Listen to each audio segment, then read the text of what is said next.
Daralon Kota Samalanga di Kabupaten Biren yang dikenal sebagai Kota Santri mendadak ramai menjelang berbuka puasa pada Senin 23 Februari 2026.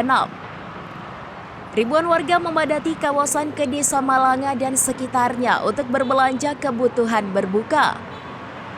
Samalanga merupakan salah satu kecamatan dengan jumlah dayah atau pesantren terbanyak di Biren.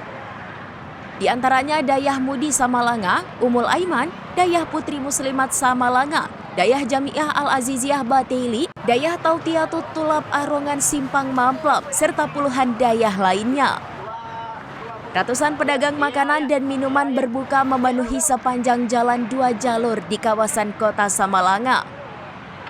Berbagai menu tersedia, mulai dari kelapa muda, es campur, air tebu, hingga aneka kue seperti boh rom-rom, risol, gado-gado, mie goreng, dan pecel.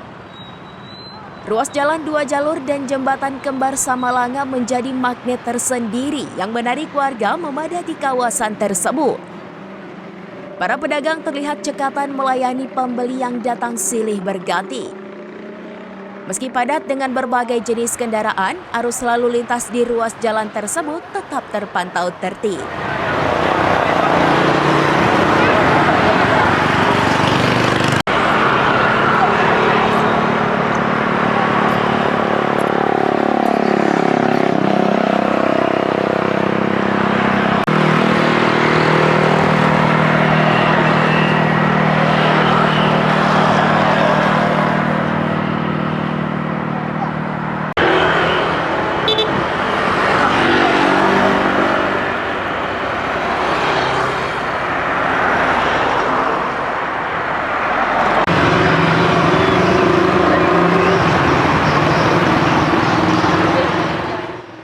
Dari Biren, Yusmadin Idris, SerambiNews.com. Download Tribun X sekarang, menghadirkan lokal menjadi Indonesia.